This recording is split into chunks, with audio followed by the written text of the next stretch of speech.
भारत तिब्बत सहयोग मंच द्वारा चंडीगढ़ में कार्यक्रम रखा गया जिसमें भारत की सुरक्षा, तिब्बत की आज़ादी और कैलाश मानसरोवर की मुक्ति जैसे विषयों पर मुख्य वक्ताओं ने अपने वक्तव्य रखे, जिसमें श्री तेनजिन लक्ष्य, श्री रिचेन खांडू खीरमे और डॉक्टर कुलदीप चंद अग्निहोत्री मुख्य वक्ता के रूप में रहे।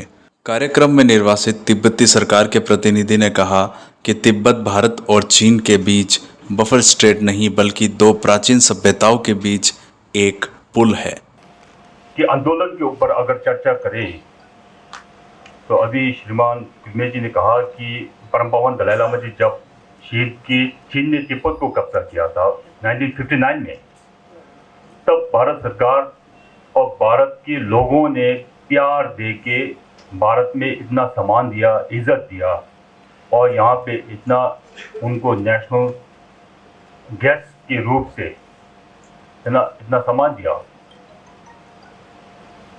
लेकिन उस समय परम पावन जी कहते थे, जब चीन ने तिब्बत को कब्जा किया, उस समय जब बॉर्डर के पास आए थे, उस समय परम पावन जी ने कहा कि मेरे पास कुछ भी नहीं है था, अब केवल आसमान और धरती, सब छोड़ के आ गए। उनके पीछे पीछे लोगों भी आ गए, 80,000 लोग एक साथ में जुड़ के आ गए। बहुत तकलीफ, बहुत नुकसान, परिवार सब एक साथ में नहीं था, सब दौड़ के भाग के देश छोड़ के आ गए। इतना लोगों को मृत्यु हो गई, जान देना पड़ा। और उसी समय जो है भारत एक ऐसा देश था जो परम पावन जी को एक साथ में लेके अभी यहाँ शरणार्थी सरकार में हमारा आंदोलन चल रहा है, पूरे विश्व में हमारा आंदोलन चल रहा है। उनका सबका कृपा जो है भारत और भारत सरकार और भारत के लोगों के आशीर्वाद से है। लेकिन ये मैं कहना चाहता हूँ कि 7 साल के अंदर जो है इतना प्यार दिया है, इतना सिंपैथी को सपोर्ट दिया, ये भारत के अपना परंपरा और संस्कृति के हिसाब से होगा। Because India is very soft, India is very cultured in its own existence because of its rich civilization. अब जब सिविलाइजेशन की बात करें तो एशिया में 2 सिविलाइजेशन होते थे बड़ा बड़ा, एक तो भारत की सिविलाइजेशन है, एक तो चीन का सिविलाइजेशन है। लेकिन बीच में एक तिब्बतन का सिविलाइजेशन भी है जो लोगों को पता ही नहीं है। अब स्कॉलर्स लोग बताते हैं कि एशिया में 3 बड़ा सिविलाइजेशन होते थे पुरुषों से। अब सवाल यह है कि तिब्बत कौन है? तिब्बत का जो उस समय का रोल क्या होता था? Many people, many scholars, even now, says that Tibet used to be buffer between India and China. कल परसों भी अखबार में आए थे, Tibet was buffer between India and China. लेकिन तिब्बती लोग क्या समझते हैं कि तिब्बत बफर है या क्या है? आप देखिए, जब भारत के अपने सिविलाइजेशन को इंडस वैली सिविलाइजेशन कहते थे। अब इंडस कहां से आए? तिब्बत से तो है।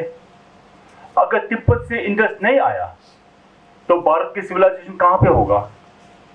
अब चीन अपने अपने तरह से सिविलाइजेशन बड़ा मानते थे। अब यांगजे रिवर है, येलो रिवर है, उनके बैंक में तो सिविलाइजेशन हुआ है। अब वो 2 नदी कहां से आया? वो भी तिब्बत से आया है। अगर दोनों नदी अगर नहीं होगा, तिब्बत से है कि नहीं होता, तो दोनों नदियां की तरह से सिविलाइजेशन नहीं हो सकता। तो इसलिए पुरुषों से तिब्बत जो है लाइफलाइन होता था, दोनों सिविलाइजेशन को आगे बढ़ने के लिए, जीवित रखने के लिए लाइफलाइन होता था। बाद में ब्रिटिश लोग आके तिब्बत को घुमा फिरा के बफर बनाया। अब भविष्य में क्या हो सकता है? अब चीन तो तिब्बत को कब्जा करके तकरीबन 7 साल गुजर चुका है। हमें तो नर्क में भेज दिया। तिब्बती लोग इतना कठिन समय में गुजर रहा है तिब्बत में। ना भारत का अपने रोल क्या है? हम तो पुरुषों से, हमारा धर्म जो है बौद्ध धर्म भारत से तो आए हुए, हमारा संस्कृति परंपरा है ना, और जो अपने पर्यावरण भी भारत से जुड़ा हुआ है, नक्शा भी जुड़ा हुआ है, ज्योग्राफी भी जुड़ा हुआ है, हिस्ट्री भी जुड़ा हुआ है। और एक समय में हम बोलते थे कि भारत को एक मॉरल रिस्पॉन्सिबिलिटी है तिब्बत को बचाने के लिए, क्योंकि भारत हमारा गुरु है। जब हमको बौद्ध धर्म भारत से मिला और प्रचार किया तो भारत तो हमारा गुरु है। जब छात्र को अगर परेशान और प्रॉब्लम होगा तो गुरु की जिम्मेदारी तो है ही है कि उनको बचाने के लिए। अब सवाल यह है कि ये जो केवल मॉरल रिस्पॉन्सिबिलिटी नहीं है, बल्कि आपका अपनी जिम्मेदारी लेने के समय आ गए है। ये जो भारत के अपने सुरक्षा की बात है। जब चीन ने तिब्बत को कब्जा किया तब से लेकर सीमा पर इतना नुकसान हो रहा है, सीमा डिस्प्यूटेड हो रहा है। अभी गलवान का इशू चल रहा है, पहले डोकलाम का इशू चल रहा था, तवांग में भी इशू चल रहा था। जब तिब्बत आजाद था तो भारत के लोग कैलाश मानसरोवर यात्रा में आराम से जा सकता था, तिब्बती लोग बोध गया में आराम से आ सकता था। अब पूरा सीमा 3000 से ऊपर किलोमीटर की सीमा जो है वो पूरा बंद रख के बैठा है। इसके ऊपर अभी हेवीली मिलिटराइज हो रहा है। तो एक बात तो समझना चाहिए कि चीन का राजनीतिक जो उनका समझ जो और सोच कैसा है चल रहा है। भारत और चीन का रिश्ता जो है, कई बार बोलते थे कि ये जो सिविलाइजेशनल रिलेशनशिप है, लेकिन असली में भारत और चीन का रिश्ता जो है केवल 17 साल का रिश्ता है। जब से चीन ने तिब्बत को कब्जा किया तब से लेकर चीन और भारत का रिश्ता शुरुआत जैसा हो गए। और रिश्ता जो है 1962 वार के लेकर अभी तक मिसट्रस्ट से बना हुआ है। भारतीय लोग चीन को ज्यादा ट्रस्ट नहीं करता, चीन लोग भारत को ट्रस्ट नहीं करता, दोनों तो साथ ही साथ जुड़ा हुआ है। Now what is the issue? अब चाइना का दिमाग क्या चल रहा है उनको जानकारी आपको होना जरूरी है।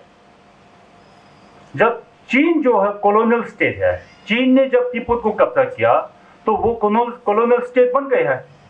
अब कॉलोनियल स्टेट के माइंड से क्या होता है कि जो भी अगर प्रॉब्लम होगा, जो भी युद्ध होगा, जो भी परेशान होगा, अपने स्थानीय पे नहीं होना चाहिए, दूसरे स्थानीय पे होना चाहिए, ताकि तिब्बत के अंदर इतना अभी जो मिलिटराइजेशन हो रहा है, जब युद्ध होगा तो तिब्बत में हो सकता है, चीन में नहीं होगा।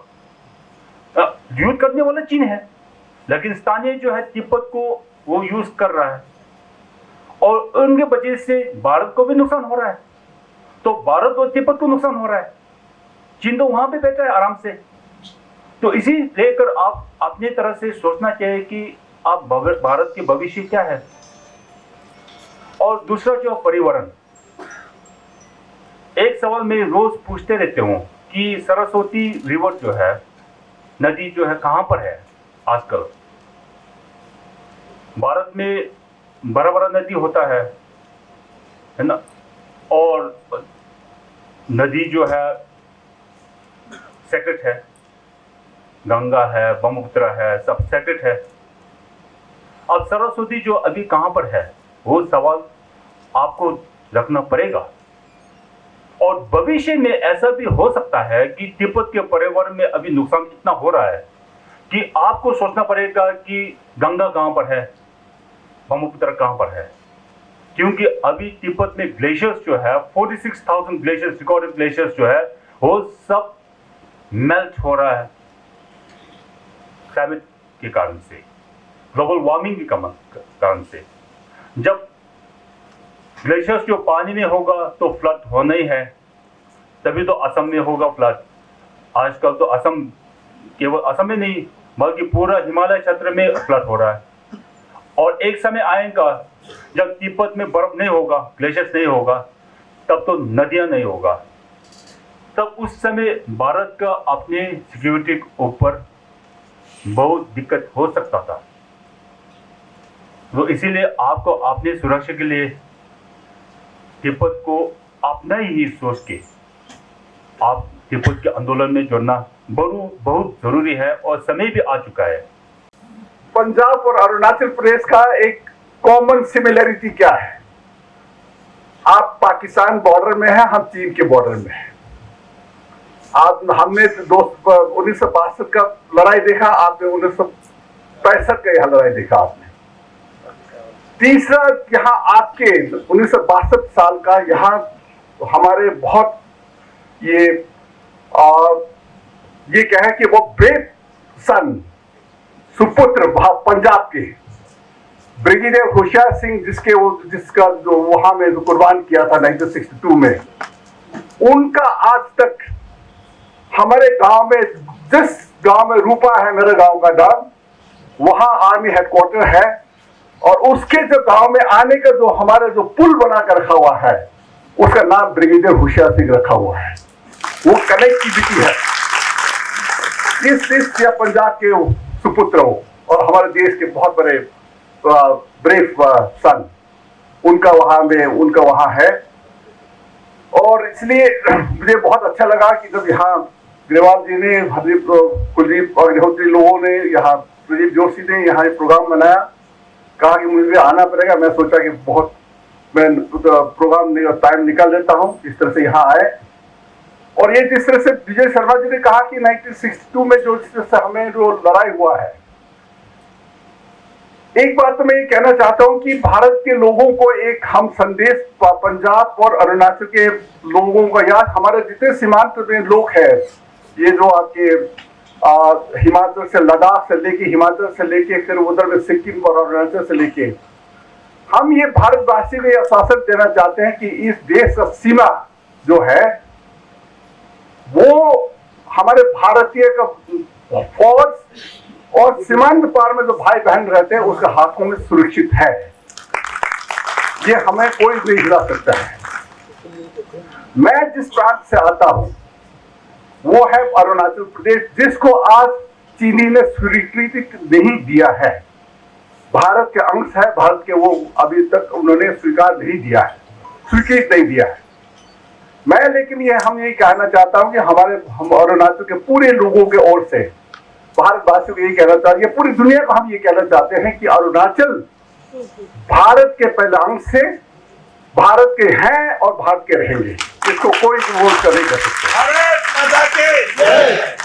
ये बहुत बारे वो इसके जितने भी जो यहाँ से हमारे कभी राष्ट्रपति जाते हैं, हमारे देश के राष्ट्रपति आते हैं, जैसे चीन, फिर उसमें वो ऑब्जेक्शन लगाते हैं, और उसके बाद प्रधानमंत्री जाते हैं तो चीन ऑब्जेक्शन लगाते हैं, डिफेंस मिनिस्टर जाते हैं, चीन तो ऑब्जेक्शन लगाते हैं। हम कहते हैं हम भारतीय, हमारे भारत के उसमें जमीन में आ रहे हैं, उसमें आप कौन होता है कि इसको यहाँ ऑब्जेक्शन करने के लिए। तो इसीलिए जो हमारे जो इसका शुरुआत आप लोगों को सबको पता है कि 1959 में हिज होलिनेस दलाई लामा हमारे उस इलाके से ही होके भारत में आए थे।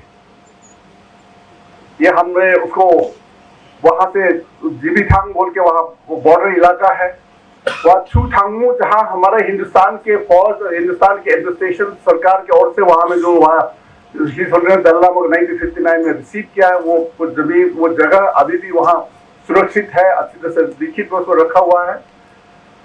और वहां से वो यहाँ आके यहाँ आए हैं। तो यहाँ में अब भारत सरकार ने उनको तिब्बती का शरणार्थी, जितने भी देश में जहां लड़ाई हुआ, जहां लड़ाई के होने के बाद कहीं भी उसको चला जाता है तो उसको शरणार्थी कहते हैं। लेकिन तिब्बती के बारे में या हिज होलिनेस दलाई लामा के बारे में उस समय के प्रधानमंत्री ने उनको शरणार्थी बोल के उनको यहाँ में स्वागत नहीं किया था। उनको कहा था कि आप हमारा एक विशिष्ट अतिथि है, आप विशिष्ट अतिथि होके आप यहाँ रहना है। तो मैं इसलिए कहता हूं कि विशिष्ट अतिथि आपके घर में आते हैं, आप खिलाइए पिलाइए, उसको खाती वाली सब कुछ जरूर कीजिए, लेकिन कब तक, एक दिन तो वापस भेजना है। तो इसीलिए हम ये कहता है कि भारत के लोगों का हमारे प्रधानमंत्री ने उस समय उनको विशेष अतिथि के रूप में बुलाए रखा है, और ये भारत के हर एक सिटीजन का ये जिम्मेदारी है कि हमारे अतिथि को इज्जत के साथ में उनका अपने घर में या उनका अपने देश में हम वापस भेजें। इस प्रिय मित्रों,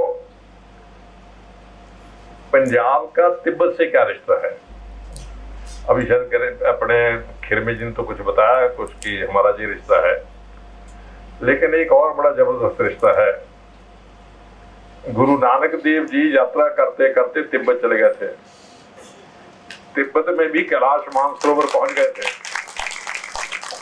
और कैलाश मानसरोवर में सिद्ध योगियों से बातचीत कर रहे थे।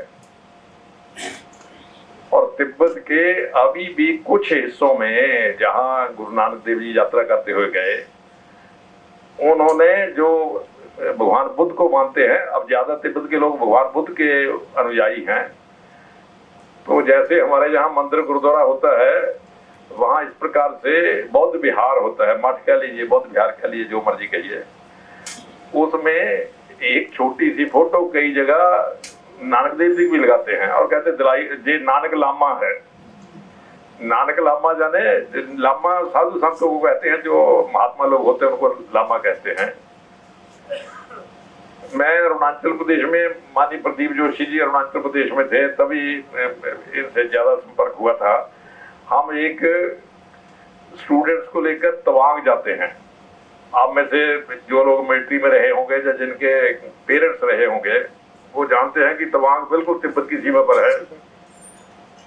तो हम जब पहली बार हम वहां गए तो तवांग से आगे 40 किलोमीटर बुमला गांव आता है, जहां बिल्कुल इधर चीन की सेना खड़ी है, इधर हिंदुस्तान की सेना खड़ी है। तो रास्ते में एक बड़ा ऊंचा पहाड़ था। वैसे तो सारा अरुणाचल प्रदेश ही पहाड़ है, लेकिन मैं तो हिमाचल से था, इसलिए मेरे लिए कोई नई बात नहीं थी। पर एक बीच में इतना ऊंचा पहाड़ था, नीचे एक छोटा सा बोर्ड लगा हुआ था कि आगे पहाड़ में गुफा होगी, कोई बहुत बड़ी गुफा होगी, कि इस गुफा में नानक लामा ने तपस्या की थी। अब भाई हमने देखा थोड़ा मामला ज्यादा ऊंचा था, पहाड़ भी ऊंचा था, गुफा उससे भी ऊंची थी। तो अब हम पंजाब से गए थे, तो मेरे मन में इच्छा हुई कि जाकर मत्था टेक कर आए उस गुफा में। तो थोड़ा अरुणाचल में वैसे भी तवांग में थोड़ी ऑक्सीजन कम रहती, ऊंचाई पर है। तो जब चढ़ने लगे तो दम फूलने लगा थोड़ा आगे जाकर, फिर लगा कि गड़बड़ हो जाएगी। तो वहीं से मत्था टेककर नीचे आए, तो नीचे एक मिलिट्री के सिपाही थे, कुछ शायद बोर्ड भी उन्होंने लगाया होगा। तो मैंने वैसे उत्सुकता बस पूछा कि भाई जहाँ कुछ लोग मत्था मुत्था टेकने आते हैं, हाँ कहता कभी कभार आते हैं, लड़के ज्यादा आते हैं। मैं बड़ा हैरान कि लड़के जहाँ क्या करने आते हैं, और पंजाब से लड़के क्या करने आएंगे जहाँ इतनी दूर है। मैंने कहा पंजाब के आते हैं, वो भी शायद मद्रास साइड का होगा। नहीं कहते पंजाब से तो कोई नहीं आता। मैं कहाँ के आते हैं? यहीं के गांव के आसपास के कहता है।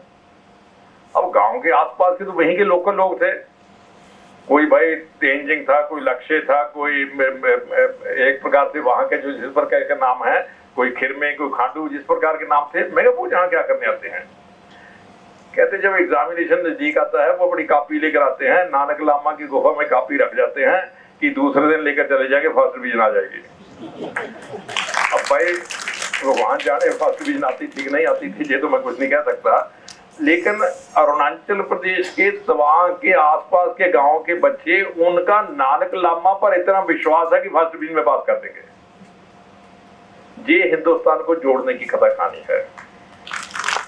हिंदुस्तान जुड़ा हुआ कैसे है, ये इससे पता चलता है। गुरु नानक देव जी कैलाश मानसरोवर में चले गए, लोगों से बातचीत करते करते। कैलाश मानसरोवर कहाँ है भाई? तिब्बत के भी लास्ट में जाकर, नाथुला से आगे बहुत दूर जाकर है। और वहां जो नाथ सिद्ध योगी बैठे थे, उनसे वार्तालाप करते रहे कई दिन। ये अपने उसमें सिद्ध गोष्ठी में आते हैं ना, गुरु नानक देव जी के जो बटाला के पास गोष्ठी हुई, और उधर नानकमत्ता में गोष्ठी हुई, और उधर कैलाश मानसरोवर के पास जो गोष्ठियां हुई, सबको मिलाकर एक प्रकार से सिद्ध गोष्ठी कहा जाता है। तो गुरु नानक देव जी तिब्बत को हिंदुस्तान से जोड़ने में एक अभिन्न भूमिका निभाते हैं। इतनी फिर मैं देखिए एक बात और है, जब गुरु नानक देव जी यात्रा कर रहे होंगे तो ऐसा तो नहीं भाई कि केवल जिस प्रकार लोग जाते हैं यात्रा करके मत्था टेक के आ जाते हैं, रास्ते में 20 किलोमीटर चले, 30 किलोमीटर चले, फिर रुके, 10 दिन रहे, लोगों से, आसपास के जो लोग हैं उनसे बातचीत की, कथा सत्संग किया, संवाद किया। अब भाई उनकी भाषा भोटी है और जहां से गुरु नानक देव जी गए थे वहां की भाषा पंजाबी है। अब भोटी वालों से क्या संवाद करते होंगे और भोटी वाले उनकी बात समझते कैसे होंगे? दोनों एक दूसरे की बात कैसे समझते थे? मैं बहुत बार इस पर सोचता रहता हूं।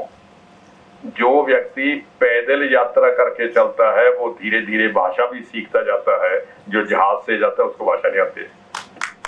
गुरु नानक देव जी पैदल यात्रा करते हुए कैलाश मानसरोवर तक गए थे भाई, तो देश के रास्ते में जितने हिस्से थे उनकी भाषाओं को बीच में समेटते हुए गए। आज वही तिब्बत चीन के कब्जे में आ गया है। आप कभी नक्शा देखें दुनिया का, तो उधर चीन है, इधर हिंदुस्तान है, बीच में तिब्बत है। तो जब तक तो तिब्बत बीच में था भाई, हमारा कोई लड़ाई झगड़ा नहीं होता। तिब्बत के साथ हमारा झगड़ा क्यों होना था? तो लोग आते जाते रहते थे, साधु संत कैलाश मानसरोवर जाते थे, उधर के लोग इधर को आते थे, और ये सिक्किम तक और उससे आगे दार्जिलिंग तक लोग आते थे। तो जब फिर गड़बड़ हो गई तो झगड़ा शुरू हो गया। अंबेडकर ने एक बात बड़ी मजेदार कही हुई है। उसने कहा जिस देश की सीमाएं नेचुरल होती हैं उस देश का किसी से कोई झगड़ा नहीं होता। कुदरत ने सीमा बनाई हुई है भाई। तो वैसे अंबेडकर ने बात और भी कही हुई है कि हिंदुस्तान का सौभाग्य है कि इसकी सीमाएं नेचुरल हैं, ईश्वर ने बनाई है। नक्शा देख लीजिए, नीचे तो पानी पानी है भाई, वो तो कोई नहीं बना सकता, ना हटा सकता है ना बना सकता है। ऊपर हिमालय है, हिमालय को भी कोई भगवान की दया से ना हटा सकता है ना बना सकता है। जब सीमाएं अननेचुरल हो जाती हैं तो झगड़े शुरू हो जाते हैं। ईश्वर ने जो हिंदुस्तान की सीमाएं बनाई थी, उस नेचुरल सीमाओं को चीन ने अननेचुरल बना दिया। चीन ने तिब्बत पर कब्जा कर लिया और हिंदुस्तान की छत पर आ गया। आपके ध्यान में होगा सभी मित्रों के, तिब्बत को दुनिया की छत कहा जाता है। तो भाई जो छत पर चढ़ जाए और नीचे हम बेड़े में खड़े हों, आंगन में खड़े हों, तो ऊपर से पत्थर मारता है तो सिर फटता है, और नीचे खड़ा आदमी पत्थर भी मारे तो कितना मार लेगा। जब चीन बढ़ रहा था तो सरदार पटेल ने पंडित नेहरू को कहा था कि भाई साहब थोड़ा अलर्ट हो जाइए, मुझे खतरा है, ये कम वक्त बढ़ते आ रहे हैं, और इनको जब बढ़ते हुए आए तो ये मत मानिए कि ये तिब्बत पर हमला कर रहे हैं, ये मान लीजिए हम पर ही हमला कर रहे हैं। यदि ये छत पर आ गए तो हमारी स्थिति जो होगी आपको अंदाजा लगा सकते हैं। नेहरू जी माने नहीं भाई, इस प्रकार की बातें नेहरू जी कम मानते थे। नेहरू जी ने उनका उत्तर दिया, और ये चिट्ठी लिखी थी पटेल ने, पटेल की एक चिट्ठी है रिकॉर्ड में, तो नेहरू जी ने उसको उत्तर भी दिया दाएं बाएं से। उन्होंने कहा पटेल साहब आप तो होम मिनिस्टर हो, होम मिनिस्टर को तो घर की बातें देखनी होती है, आप घर की समस्या सुलझाओ, ये इंटरनेशनल इशू है और इंटरनेशनल इशू सुलझाने में दिमाग लगता है, और ये मेरे जमे छोड़ दो। पटेल तो भाई चिट्ठी लिखने के कुछ देर बाद उनकी डेथ ही हो गई, और पंडित जी ने इंटरनेशनल इशू सुलझा दिया, अभी तक सुलझा हुआ है। 62 में हमला हो गया, और अभी खिरमे जी बता रहे थे, खिरमे जी का गांव भी रास्ते में पड़ता भाई, इनके गांव में भी मिलिट्री पहुंच गई थी, हमारी नहीं उनकी, चीन की मिलिट्री इनके गांव में पहुंच गई थी, तो उस पर भी कब्जा कर लिया था। खिरमे जी जैसे बता ही रहे हैं, हमारी सेना हार गई। जब गरिबाल जी के साथ मैं जो कार्यक्रम करवा रहा था भारत तिब्बत सहयोग मंच के, तो पटियाला के पास हमने एक कार्यक्रम किया भारत तिब्बत सहयोग मंच के, जैसे आप सब मित्र बैठे हैं वैसे लोग आए हुए थे। मैंने 4-5 बार कहा कि 62 में भारत की सेना हार गई, भारत की सेना का ऐसा, वो जैसे हम कहते ही हैं। तो एक सरदार जी खड़े हो गए, बुजुर्ग थे, लंबा कद था, तो कहते अग्निहोत्री जी आप मुझे बार बार क्या कह रहे हो कि हिंदुस्तान की सेना हार गई है? तो मैं बड़ा हैरान हूँ, मैं कहा भाई साहब इसमें मैं ऐसा टॉप सीक्रेट कौन सा बता रहा हूँ, सारी दुनिया जानती है कि हिंदुस्तान की सेना हार गई है। वो 2 मिनट चुप रहे, उसने फिर चुप रहा, फिर थोड़ा इमोशनल हो गया। कहता अग्निहोत्री आप ये कहिए कि हिंदुस्तान की सरकार हार गई थी, हिंदुस्तान की सेना नहीं हारी थी। उसने कहा कहते हिंदुस्तान की सेना को कौन हरा सकता था?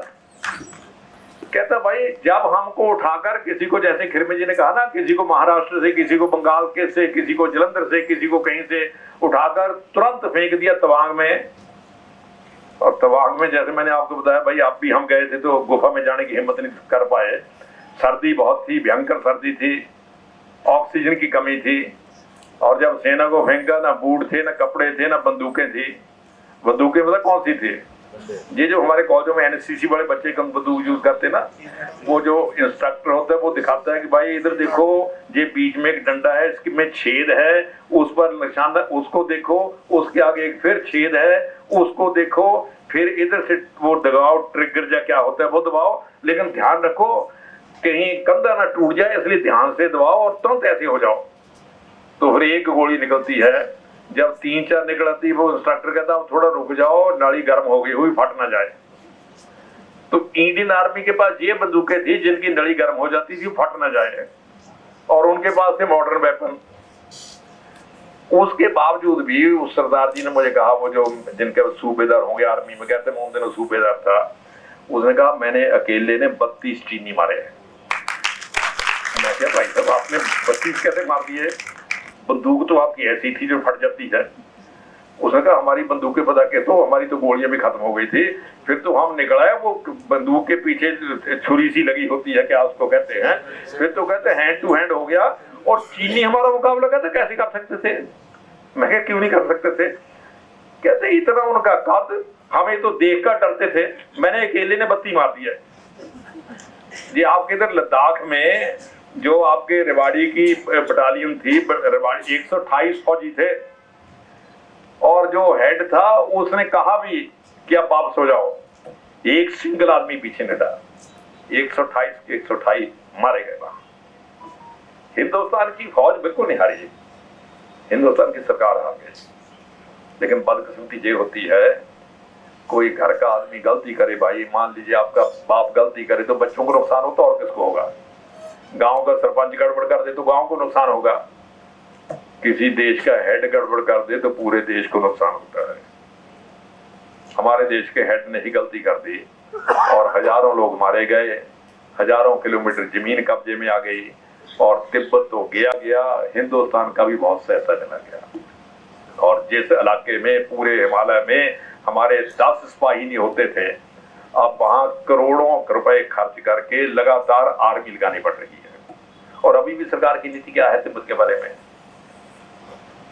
हमारे एक रक्षा मंत्री होते थे, क्या नाम, AK एंटोनी, अभी भी शायद हैं, वो मैक्सिमम पीरियड तक डिफेंस मिनिस्टर रहे थे। तो खिरमे जी तो भाई अरुणाचल प्रदेश के हैं, इनके सामने जो कथा कहानी सुनाने का कोई लाभ नहीं है, ये तो जानते ही हैं। 62 में लड़ाई के बाद एक 67 में भी लड़ाई हुई थी, उसका मिलिट्री वाले तो जानते हैं, आम लोगों को पता नहीं। 62 में तो भारत की सेना हार गई, ये हुआ वो हो गया, सब हो गया। 67 में लड़ाई हुई थी नाथुला पर, अभी उस पर एक मोटी किताब आई है। तो नाथुला का जो सीमा है वो चीन के, तिब्बत के साथ लगती है, चीन तिब्बत का मतलब चीन के साथ लगती है। तो वहां इंडियन आर्मी भी थी, और चीन की आर्मी तो खैर होनी थी भाई जब सीमा लगती है। तो लिखते हैं कि इंडियन आर्मी के लोगों के मन में बहुत गुस्सा था कि 62 में कम वक्तों से हमें हार लेनी पड़ी है, और कसूर हमारा नहीं था, सरकार का था, और बदनामी हमारी हो रही है। यदि हम एक चांस हमें और मिल जाए तो हम इनको कम से कम ये बता दें कि इंडियन आर्मी क्या है। तो अब वहां 2 लोग थे, एक तो थपलियाल, शायद कोई ऐसा, मुझे अब नाम उन दोनों के ध्यान में नहीं है। तो चीन की आर्मी ने थोड़ा, वो पठार है एक प्रकार का, ठंड बहुत है, बढ़ना शुरू कर दिया आगे। तो इंडियन आर्मी रोका उनको, वो नहीं माने, गए, और दूसरे दिन फिर आके, तो वो जो आर्मी का वहाँ जो भी who was controlling the situation, जो भी वहाँ होगा, डेजिग्नेशन क्या था, किताब में लिखा हुआ, आप देख लेना। तो उसमें लगा कि ये पढ़ते रहते हैं, कभी इधर जाते हैं तो सीमा पर एक तार लगा देते हैं ताकि निश्चित हो जाए, ना ये इधर आए ना हम उधर जाए। तो उन्होंने अपने फौजियों को कहा कि तार लगाओ, कांटे वाली तार। तो उन्होंने लगानी शुरू कर दी, तो चीन वालों ने हमला कर दिया, और शायद 80 लोग मारे गए, और स्थिति इतनी भयानक हो गई कि जो फट्टड़ पड़े थे, बर्फ पड़ रही थी, ठंड थी, इंडियन आर्मी के लोग उन बॉडीज को, जो फट्टर थे, उनको भी निकालना मुश्किल होता था, गोलियां चल रही थी, ओपन था सब कुछ। तो तुरंत दिल्ली को सूचित किया गया कि भाई स्थिति ऐसी हो गई है। तो दिल्ली ने क्या कहा कि तुरंत पीछे हट जाओ, चीन को छेड़ना खतरे से खाली नहीं है। अब एक तो हट गया भाई, दूसरे ने ये शो किया कि मुझे मैसेज मिला ही नहीं। कई तेज होते हैं, उसने रिकॉर्ड में ये शो कर दिया मुझे मैसेज नहीं मिला, उसने स्ट्रेटजी बना ली, उसने हमला कर दिया। और उसके नाथुला का जो झगड़ा हुआ, इसका आप डिटेल कहीं पढ़ ले, इंटरनेट में मिल जाएगा, वैसे किताबों में मिल जाएगा। और इतना भयंकर इंडियन आर्मी ने हमला किया कि वो उस सीमा के अंदर घुस गए, दूर तक घुस गए, और चीन को खुद सीज फायर का अनाउंस करना पड़ा। जैसे 62 में इंडिया ने किया था सीज फायर ना, उस प्रकार इंडियन आर्मी ने, चीन ने खुद सीज फायर की, भाई हम अब रुको, अब हम कुछ नहीं कहते, थोड़ा रुको। तो उसके बाद नाथुल, वो देखिए 67 के बाद कभी गोली चली ही नहीं। उसके बाद कभी वो आते रहे, हम भी जाते रहे, कोई समझौते हो गए, ये हो गए, वो हो गए, हट गए, लेकिन तब फैसला हो कि आगे से गोली नहीं चलाएंगे, क्योंकि एक बार ऐसी खतरनाक गोली चली जिस तिब्बत के आम साधारण अनपढ़ व्यक्ति को जो विश्वास था कि हिंदुस्तान हमारी रक्षा करेगा, उस रक्षा के विश्वास को, जिसको स्टैब इन दी बैक कहते हैं, तो उसे एक बार परम पूज्य गुरुजी ने कहा था कि अब हमारा प्रायश्चित यही है कि तिब्बत को वापस चीन से छुड़ाकर तिब्बत वालों के हवाले किया जाए। प्रिय मित्रों, मुझे लगता है एक बात मैं और कहता हूं, तिब्बत धर्म की लड़ाई लड़ रहा है, धर्म की कभी पराजय नहीं होती। देखिए, धर्म लंबी लड़ाई हो सकती है, लेकिन हिस्ट्री गवाह है कि धर्म जीतता है, अधर्म हारता है। जहां भी अधर्म आगे बढ़ा है वो कुछ देर आगे बढ़ सकता है, लेकिन अंततः जो जीत होती है वो धर्म की होती है। तिब्बत आजादी की लड़ाई लड़ रहा है, हिंदुस्तान के लोग इसके साथ हैं, और तिब्बत में अभी भी इतने अत्याचारों के बावजूद लगभग 200 लड़कों ने, जो भिक्षु थे, कॉलेज के स्टूडेंट थे, उन्होंने गोली नहीं चलाई। गोली चलाकर मार सकते थे चीनी को, खुद आत्मदाह कर लिया। 200 पिछले 2-3 सालों में 200 तिब्बतियों ने, उससे ज्यादा ही होगा, आत्मदाह कर लिया। किस लिए? कि शायद चीन की आत्मा जाग जाए। लेकिन लोग कहते चीन ड्रैगन है, भाई ड्रैगन की आत्मा कैसे जागती है भगवान जाने। लेकिन अब हिंदुस्तान ने भी रुख बदला है, तिब्बत लड़ रहा है, हिंदुस्तान की नीति बदल गई है, और आत्मा जागे ना जागे, ड्रैगन की गर्दन कब्जे में जरूर आ सकती है। और जिस कैलाश मानसरोवर गुरु नानक देव जी गए थे, उस कैलाश मानसरोवर तक जाने का रास्ता फिर खुल सकता है। बहुत बहुत धन्यवाद।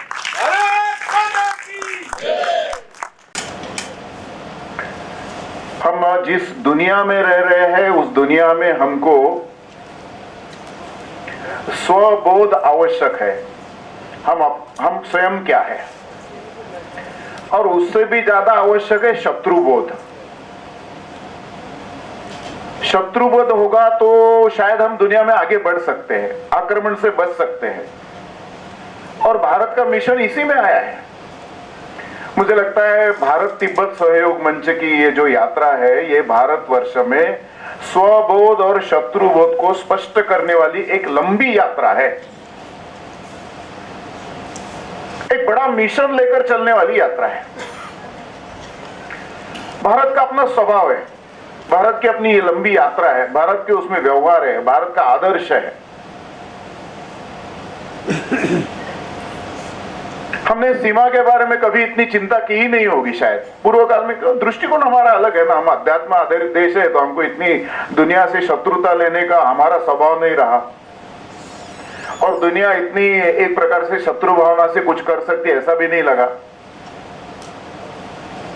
हाँ, ये भी मन में आता है कि दुनिया जो एक प्रकार से दुष्चक्र में फंसी हुई है, वो पूंजीवाद हो, साम्यवाद हो, और कोई वाद हो, ऐसे लोगों की मुक्ति होना चाहिए। ये भारत का पहले दिन से विश्व मिशन रहा है। ये वैश्विक चिंतन भारतवर्ष का पहले दिन से रहा है, आज भी है और कल भी रहने वाला है। भारत इससे पक्का है, वो चाहता भी है। दुनिया में विश्व शांति हर व्यक्ति को अपने अपने रुचि अनुसार, उसके स्वभाव के अनुसार, अपनी स्वतंत्रता के आधार पर व्यापक होते हुए जाने का प्रयत्न, ये तो बताया गया है। और इसलिए भारतवर्ष का ये प्रवास हमको यही बताता है, अपना एक स्वबोध का मार्ग है। लेकिन अभी हमको ध्यान में आता है कि अभी हमको भारतवर्ष में अपना विकास करते हुए शत्रु को समझना ज्यादा आवश्यक है। शायद हम भी बहुत पहले बड़ी मात्रा में विश्व संचार किए हुए लोग हैं। हमारे पूर्व के लोगों में दुनिया में आने जाने का क्रम रखा है, लेकिन कभी भी हमने ये नहीं सुना है, कभी अभी हमने ये पढ़ा नहीं है कि भारतवर्ष लोगों ने दुनिया में जाकर कहीं कष्ट दिया है, कहीं विपरीत प्रयत्न किया है, किसी का अस्मिता समाप्त करने का प्रयत्न कभी नहीं किया। हम भी विश्व संचार करते समय हमने दुनिया को अच्छी चीज देखने के लिए प्रयत्न किया, देने का प्रयत्न किया, वहां से कुछ अच्छा मिलता है तो वहां से अच्छा चीज लेने का प्रयत्न किया। लेकिन दुनिया में विश्व संचार करने वाले लोगों ने दुनिया के सामने संकट खड़ा कर दिया। कभी कभी चाइना के बारे में जब हम पढ़ते तो पता चलता है चाइना 1949 में वो भी स्वतंत्र एक प्रकार से देश हुआ है। उस समय चाइना के पास केवल 43 लाख स्क्वायर किलोमीटर का जमीन है। आज चाइना के पास 94 लाख स्क्वायर किलोमीटर जमीन आ गया है। कहां से आ गया भैया? आप छोटे बड़े देशों को सहन नहीं कर पाते हो? आपका स्वभाव यही दिखाता है, लंबे समय से आप इस स्वभाव पर चल पड़े हो। और उसी नाते से उन्होंने तिब्बत पर क्या है, जो अड़ोस पड़ोस के 14 देशों की सीमा है चाइना के साथ, उनके साथ भी वही व्यवहार चल रहा है ना। वो ताइवान हो, हांगकांग हो, वो छोटे छोटे मकाऊ हो, मंगोलिया का हो, तो स्वभाव में मूल समझकर हमको उसकी दृष्टि को समझना चाहिए। उल्लेख हुआ है तिब्बत भी लगभग 25 लाख स्क्वायर। परम पूजनीय सरसंघ चालक शरदे सुदर्शन जी ਲਈ ਅੱਜ ਉਹਨਾਂ ਨੂੰ ਯਾਦ ਕਰੂੰਗਾ ਕਿ ਇਹ ਸੰਗਠਨ ਜਿਹੜਾ परम पावन दलाई लामा जी नाल मिल के उस वेले डॉक्टर कुलदीप चंद अग्निहोत्री जी और साडे ਜਿਹੜੇ ਅੱਜ ਦੇ मार्गदर्शक ने इंद्रेश जी और वरिष्ठ प्रचारक ने राष्ट्रीय स्वयंसेवक संघ दे ते मैं समझदा कि इन्होंने एक बहुत बड़ा ये काम किया, उस वेले विचार किया और अज 25 साल सानू चलदियां नूं हो गए। और मेरा ख्याल है एक इस तरह की संस्था का 25 साल काम करना बहुत बड़ी गल हुंदी है, होर भी अगे चलता जाना। इंद्रेश जी इक्को ही गल सानू कहंदे हुंदे आ कि तिब्बत आज़ाद होएगा पर जदों चीन की आर्थिकता टुटेगी। चाइना की आर्थिकता टुट जानी है भी मैं तुहानू दसदा जिस तरीके नाल वो चल रहा, और तिब्बत ने आज़ाद भी होना। और ये साडा कंट्री का कोई भी बॉर्डर चाइना नाल नहीं लगता अगर तिब्बत आज़ाद हो गए। चाइना तो इसे करके खतरा होया। तो मैं यही मिशन आ बड़ी गल जिहड़ी मैं दसनी आ, मैं कहूँगा तिब्बत की आज़ादी, असी सारा ने कहना भारत की सुरक्षा। तिब्बत की आज़ादी, तिब्बत की आज़ादी, तिब्बत की आज़ादी, भारत माता की, भारत माता की।